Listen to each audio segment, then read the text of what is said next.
Okay, well, good morning and welcome to our Leader Connect kind of webinar and podcast. Let me do that. Good morning and welcome to our Leader Connect webinar and podcast. This is something that we at Transformation Ministries began to do when COVID first hit, but we found that it had value and we want to bring it back in a different way today. And so we are having a conversation with three pastors located in three different parts of the country. And the topic of this conversation is post-COVID, where is your church at? Post-COVID may be optimistic. We may still be kind of wrestling with some of the impact of COVID. But churches are meeting in ways that they weren't at the height of the pandemic. And I often have the conversation, or people ask me the question, so what's happening in our churches? Where are they at? And I can give them my own perception, but I feel like the best way to answer the question is to allow some pastors to share, where their church is at. So I'm excited today to have Neal Benson, who believes that he's in the most beautiful of the three locations in Ventura, California. Ken Primeau, who is the pastor of Mercy Road, Northeast, back in Fishers, Indiana, and Ivan Pitts, who is 5 miles from Disneyland in beautiful Santa Ana, California, and the pastor at Second Baptist Church. So welcome, guys. I hope we're doing well. Thanks, Doug. Thanks for having us here. Yeah, great. Let me begin by asking the question, and we'll go just in this order: Neal, Ken, and then Ivan. Where is your church at right now? Kind of give us an overview. How long have you been meeting, in person?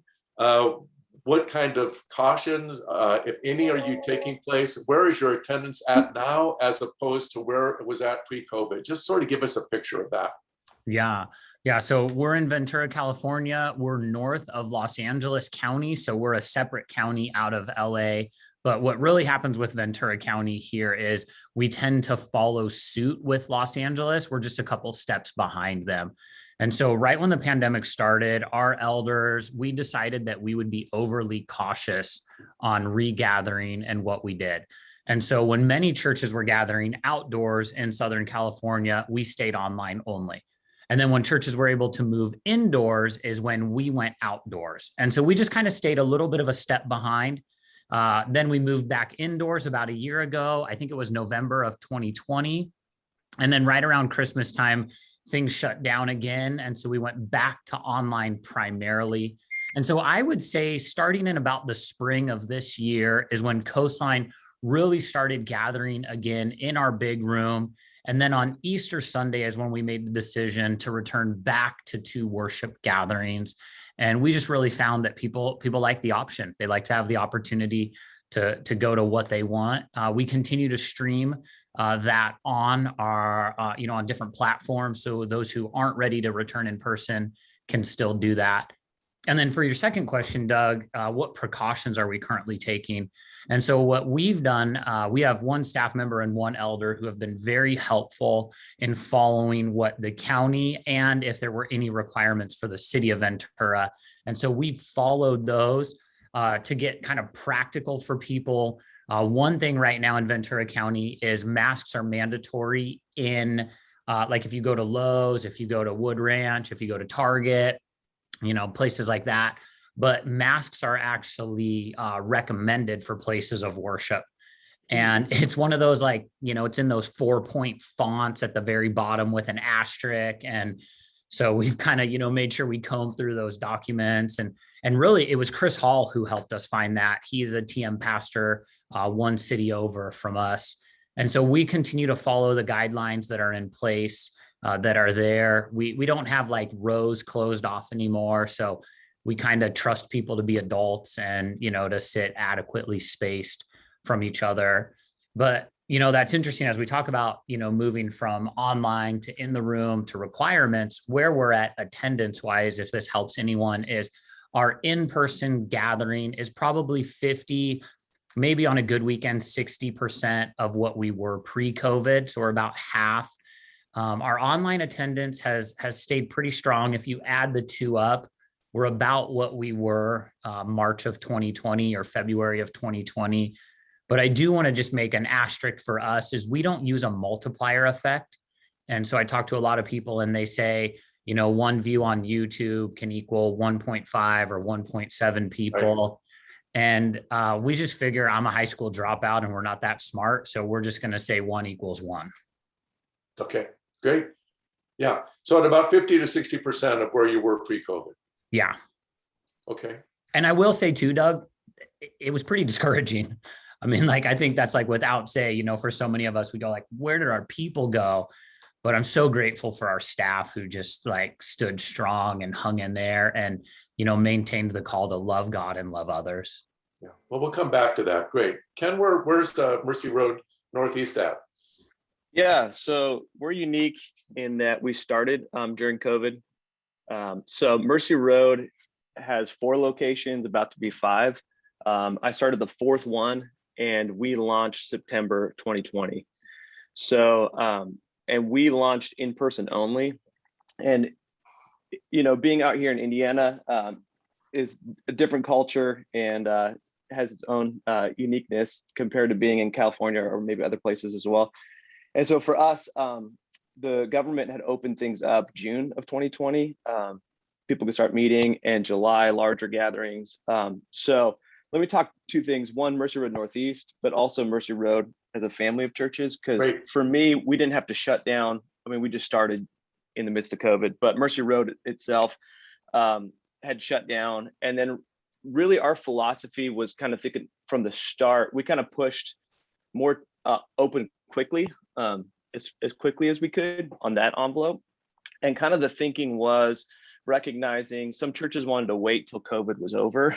That was kind of their mindset in April of 2020. And we at that point kind of felt like this is going to be a 2+ year situation. So if we wait till we open, it's going to be a couple years before we open. So we had decided, let's open and let's open the doors as long as we're following the guidelines. And so we did that. And then we planted Mercy Road Northeast in September of 2020. We were in person only, and then started online in October. So we've, as a church plant, have met through the whole pandemic. And there's been no government restriction in terms of us being able to do that or not. So that hasn't been an issue. It's just been more of, with us, we didn't have to deal with people getting upset. Why are you open or not, or masking or not? Because we didn't have anyone here before we started. So I think that was unique in that we could do what we felt God was calling us to do. And if people didn't like it, they didn't to show up, kind of a thing.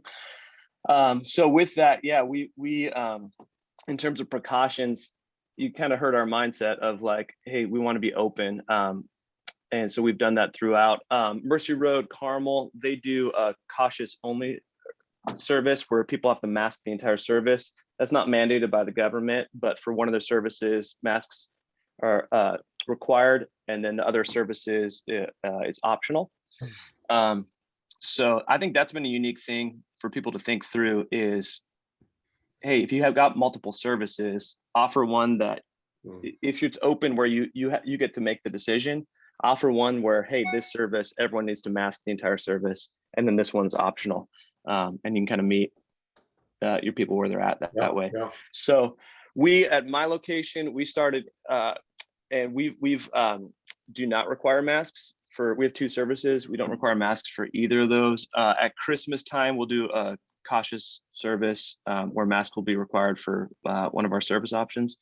And then we live stream our services as we have people who join us online. And with that, as a church, so we're about 500 in person right now on a weekend. And then Mercy Road family of churches pre-COVID was probably about 1,000 at 3 locations. And now we're about 1,600 in person at 4 locations. So we've seen in-person growth. And I think part of that too has just been the multiplication of starting new churches and those beginning to grow over time. Wow. Well, that's wonderful, Ken. And I think the takeaway is if a pandemic comes, start a church, right? Something, maybe not, I don't know, something like that. Thank you. Yeah, encouraging. Ivan, what about Second Baptist Santa Ana? So I think there's several things. One is that we were not prepared in March of last year to go online. And so if you watch a video from April of last year and watch it now, we have invested over $500,000 in technology to be able to give people quality experience online and in person. We opened our doors at Easter of this year. We started one service and we live streamed that. And then we went back to our second service in June, the first part of June. So we're now doing two services, 8 o'clock and 10:15. Before we had three services at 8 o'clock, 9:30 in Lake Forest, and then 11:15 here in Santa Ana. Our Lake Forest location has closed because our lease came up in the middle of the pandemic, and we were paying an ungodly amount of money even before the pandemic, and it just wasn't feasible to pay that, and we didn't know when we would be opening our doors again. And so we found a new location, and we're going to be open in January of next year of 2022. Right now, we see about 30 to 40% of our pre-COVID attendance in person. Our online has, quadrupled because, again, we didn't have an online presence. So having 10 people was like 11 more than we had before, right? So that's been great. A couple things. We sent out surveys about once a quarter to kind of gauge where people were and their comfortability of being back in and not. And I'll tell you, we had a slow response. People just weren't comfortable. I think the demographics showed some unique challenges for our demographic. And so I think that was part of it. And then just the mystery of this thing called COVID. It was so unfamiliar. We didn't know what it meant. So you had people who thought I was the most faithful man in the world when we closed the doors. And then we had others who thought I was the faithless man in the world, right? And it was a heated and heavy debate. I'll say this kind of piece, and then I'll let you all go with the next question.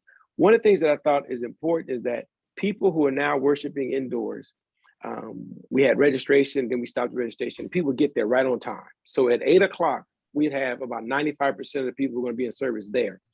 And now they're starting to kind of drag in. At 8 o'clock, you have just a handful, and by 8:20, we are, we're at our maximum capacity of what we've been experiencing.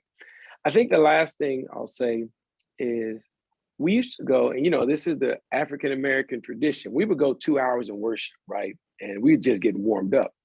Now our worship service is about an hour. We go anywhere from 55 minutes to an hour and 5 minutes, and people have responded well. And we have coined this phrase, we're coming back, but we're not going back. And so that's kind of where we kind of see this thing. We came back to a new normal, but we're not going back to the old normal. Yeah. So let's just reverse it. Thank you, Ivan. Yeah, very, very, very much. Let's reverse kind of the questions. What ministries have been the slowest to return in your context? Yeah. The slowest ministry to return physically has been our ushers and our greeters. We have had our ushers tend to be a little older, and they were more cautious, and they felt like they were going to be on the front line of greeting people.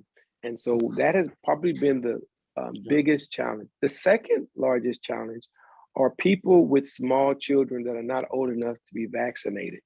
And so those are the two areas that we have had the biggest challenge of returning. I want to say one more thing. The question becomes, has COVID been an interruption or has COVID been a transformation? The difference between an interruption and a transformation, an interruption is like when the power goes out and nothing is working, but then when the power comes back on, everything is working just as it was before the power went out. Refrigerator starts to freeze, so forth and so on. The heat starts to heat or whatever it may be. But a transformation means that what was is no longer. And we're trying to balance between, for some ministries, this has been an interruption. There'll be things that will pick right up afterwards. And for some ministries, it's been a transformation. We can't go back to where we were before. And I think worship is an example of a transformation. We're not going back to 2-hour worship services, and we're not going back to physical space only. We will always have a hybrid ministry. Okay, that's really good. Yeah, it kind of takes us into the next question that we have. But, Ken, maybe you could speak to both of those. In your context, has there been some ministry that seems to have been more impacted by, COVID? And yeah, maybe too, in terms of, are you guys going to be thinking differently moving into the future because of COVID? It's hard because we hadn't started until COVID, so we didn't really have anything going beforehand. So I need to punt that question to these guys. It's interesting to hear from them. What was the second half of the question? Well, was there anything that you feel like has happened quickly and other things that have happened more slowly just because of like COVID? Yeah, I think definitely the online part of it. Like we, from the get-go, had to get, we have 4 cameras and video switchers, and realizing we hadn't yet planned for the online mix, having its own separate board and all that stuff. So I'm in my office right now, and then that's the online mixer, because it was like, we got to find a space to do this in the building and stuff. And so I was like, just use my office. So we kind of scrambled for that. But just the investment in the online aspect is definitely, without COVID, we wouldn't have done some of the things that we're doing. Yeah. Do you feel like it has helped launch the church in a faster way because you've had a stronger virtual presence?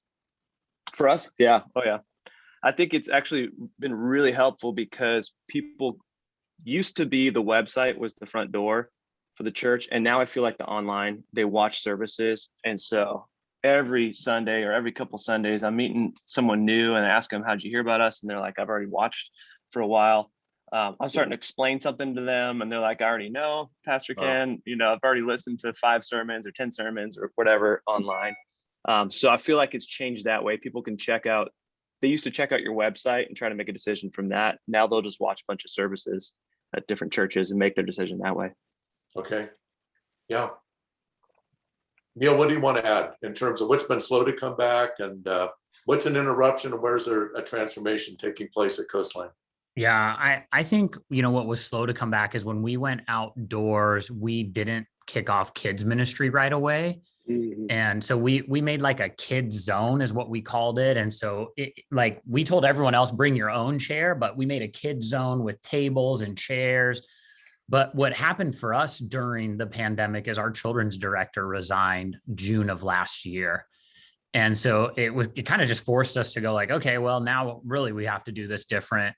And, I agree with what Ivan's saying is some of our best children's volunteers, they were a little older and they just didn't feel comfortable coming back right away.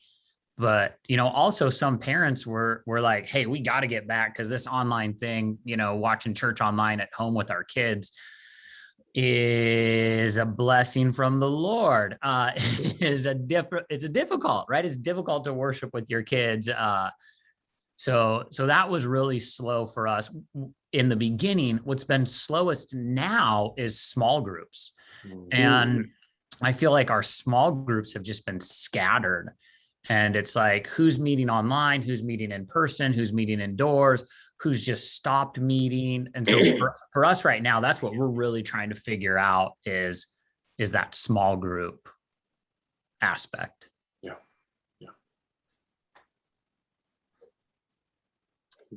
So Neal, thinking about the future and where you're going, as you look ahead, my sense is that pastors feel really good when the sanctuary fills up on a Sunday morning.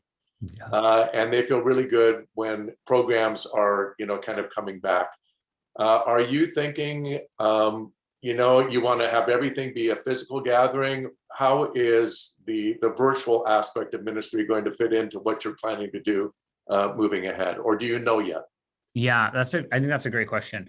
So about a year ago, I went through a course from Stadia called the Phygital Learning Course, and we talked about what does the church look like to be physical and digital. So Ken brings it up that people are watching our sermons online, they're watching our worship gatherings, and so they're doing something digital, and then they're coming to a physical location if they feel comfortable.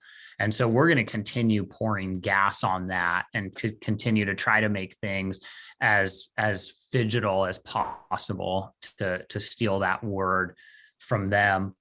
But I think too, we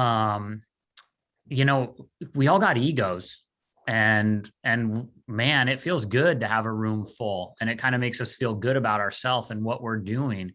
And I think this was a check of like, hey, what kind of ministry are we doing? Who do we care about most? And it was probably good for me. I don't know if anyone else, would be able to reflect on that and say that was good for them. But, we continue to focus, on our online. I make sure to mention our online community. I'm asking them questions within my sermon. We have an event coming up. We're going to do a photo scavenger hunt in December. And so we'll have one for people who want to come physical, and then we'll have one for those who watch us digitally that they can do, and they can actually compete in the same way. So as our team's planning that, they're figuring out how to make that happen. Side note, we kind of do youth ministry for adults here. Yeah, that would be your background, my friend. So that would be my wheelhouse. Yeah, no, that's cool. So let me ask you this. Do you see your strategy as getting people, connecting with them virtually and then moving them to a physical location, or will you be content if people stay in a virtual world? We would love to see them always connect personally. That's our goal. So if we can get them to that, that's what we want. We've had an interesting thing where and I think everybody's kind of seen this, is like someone's family is watching from a different state or a different city or a different county. We've had this crew in Texas who has popped up, and we've started to have the conversation of like, what happens when they're ready to get baptized? Like, are we just going to fly out there and baptize them? Are we going to, have them like baptize each other? And so the goal for us is we always want to try to meet someone in person. We think there's something really special about a personal interaction, that we think ministry is hands-on.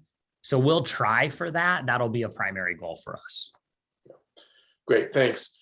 Ken, I've got to be honest, I forgot what the question was that we're talking about. But I think it has something to do with the place of kind of the online crowd, as you move into the future. How are you thinking about the group of people that are virtual? Are you going to try to move them physical locations? You're going to keep something just for them, develop that? Do you know? Yeah. I think for us, it's similar with Neal, trying to get people in person, or at least relationally connected. So I would say Zoom is the kind of middle ground of in-person and digital, in terms of like broadcasting services is pretty one directional aside from people commenting. But getting them into a Zoom in your groups, or some kind of connection that way relationally, or in person. So yeah, I think for us, the more you can get people relationally connected, the better. And I think if we're thinking about ourselves, just kind of broadcast campus type of a thing, there's so many churches that are way bigger than any of our churches that are going to be able to come up with better worship content, online content, all that kind of stuff. So I really think the like sweet spot for the local church, for a smaller church, medium-sized church, is getting people connected to the body of Christ, and we should focus on that. Yeah. I think one thing that's been great about Zoom in particular is, you've got groups that can meet in Zoom, but also as people go in person, Zoom becomes an option that someone who could only connect twice a month can show up 3 or 4 times a month, whether they're traveling, they're sick, whatever. So you'll have a group that's in person, and then a couple people that are on Zoom in that group experience. So I think Zoom and the online, worship service has created more attendance and more connection point for even people that plan to come in person. I love the 3 different layers that you have, in a sense that you kind of move from streaming to Zoom to in-person gathering. And that's yeah, I think a helpful way to think about it, at least for me. Yeah. Mhm. Ivan, how about for you? What about the online audience that you have right now? How are you thinking about them, and what are your plans for the future? Yeah. What is happening with us is that there has been a great attrition from California, Southern California. Many of our membership, even before COVID, had moved to, in particularly, three places: Vegas, Phoenix, Arizona area, and Texas. Just Texas in general. They're supporting Coastline there in Texas, you know that. Right, of course, right. And so what we have identified, wherever we have 10 or more people who have moved to a particular area, we try to deputize people to have small groups in that area, watch online services with us, and that we still try to engage them. So the first place that we actually deputized was Atlanta, Georgia. Huh. Like 23 people, individuals and families, have moved in the last 2 years to Atlanta. And so we have a guy who's a deacon who is just on fire. He goes and visits. One lady lost her husband during the COVID, and he was there at the service, represented us. And she sends me this very nice note saying, I feel more connected today than I did when I lived in Orange County. So we're just trying to be creative. For us, new things have been met with suspicion and not very optimistic. But we're trying to look at this as an opportunity for us to expand the way we think and how we see ministry. And I agree with Ken and Neal that I'm a face-to-face kind of guy. I want to touch, hug, high five, but that may not be the reality for us. And for us to survive, we have to think differently. And what they say, not curse the darkness, but strike a match and light a fire. And so that's kind of the things we're doing. So we've always been hybrid, and we're looking for ways to have a physical experience in places where we know we've had a lot of people, move to. And I think one other thing is that, and we're not necessarily trying to have them to be exclusively connected with Second Baptist. I think one of the things that I've learned in COVID is that people have multiple churches that they call theirs. We're just trying to be, one of those top 2 or 3 churches that they consider theirs. And so that's where we are. Wow. It reminds me of the Jews in the synagogues. When there are 10 people 10 men in a community, they build a synagogue. For you, you have 10 people in a place, and you deputize that place, and you think about how you can kind of have a physical gathering that's there. Yeah. Hey, just a final thought from each of you. First of all, I'm interested, how are you doing just personally at this time? There's been a long season. Hopefully we're coming towards the end, but how are you doing? And what thoughts would you want to share with anybody who's listening or viewing this particular Leader Connect episode? Yeah, Ivan, we'll start with you. So I think I'm doing okay. I have to confess and admit that I experienced some levels of depression as it related to not being connected with people and having to really understand the emotions of where I am, or where I was, and where I sometimes still am, and really make sure I put myself in a position of being supported. I say that in this forum because I don't want pastors to fall into the trap of Superman or Superwoman, right? We are real people with real faith, but with real challenges. And so I want to tap into where I feel things are not going well and be open and transparent. So it's important for me to tell people to have a place where you're being transparent, open, not judged, and people can embrace you. I think the final thought I would say is that this is an opportunity for us to do things that we never thought we could do. Use this as a catalyst for creative thinking and being open to things that maybe we've never been open before. So those are my final thoughts. Great. Thank you. Yeah, Ken. Yeah, personally, really good season right now, and great season for my family. And I think the thing I'd want to say is to those of you that are in a season where you're struggling or particularly discouraged with the ministry, man, I've been through so many of those seasons in my own life, and then showing up to things. We go to church plant network meetings, and there's the guy who's like, yeah, we got a lot of problems. We're running out of parking. We're running out of kids space, and I'm the guy who's like, the room's empty, and, I've sat on that side of it. And right now sitting on the other side of that in a different season. And all I can tell you is like, just be faithful to who God has placed in the room and in your sphere of influence, your online reach, like the people that God has placed within your reach. Be faithful to love them, and less concerned with just who's not showing up and who's not. And I think when you love people well and serve them well, and Jesus changes their life and they're sharing that story, there's the right type of growth that happens, that continues to bring encouragement. So I think be encouraged by looking at the lives and the stories of the people that you're impacting, and just keep doing that week in, week out, and pay the price of time for that. Be encouraged by the fruit that God is producing, and not just looking numerically at the numbers. Awesome. Yeah, such good word. Thanks, Ken. Neal. I would say better today. So when this whole, that's how my soul's doing. Just in, kind of being honest in this forum and trusting other people have had it rough. The best way I describe when things were early on in the pandemic is we started a 5K, it turned into a marathon, and next thing we knew, it was an Ironman. And like literally my training was eating ice cream on the couch every night for that.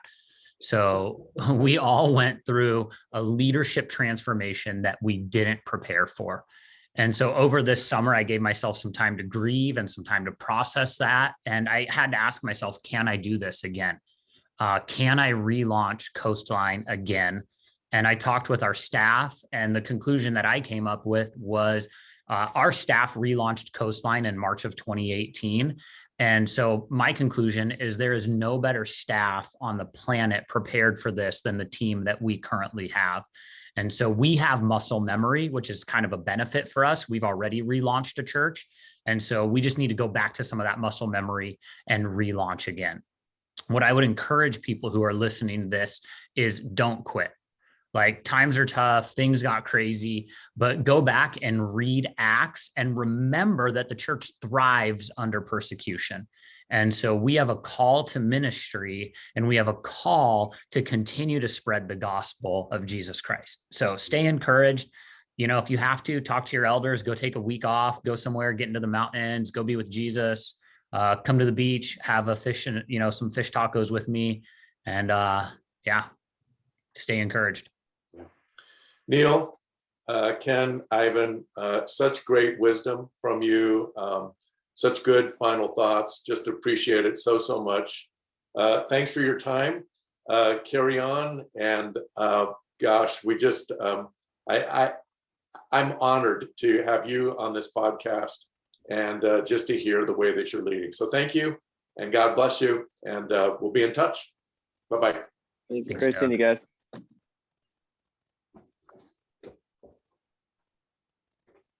And we'll be in touch. Bye-bye. Great seeing you guys. See you guys. All right, take care. And we'll be in touch. Bye-bye. Great seeing you guys. See you guys. Take care.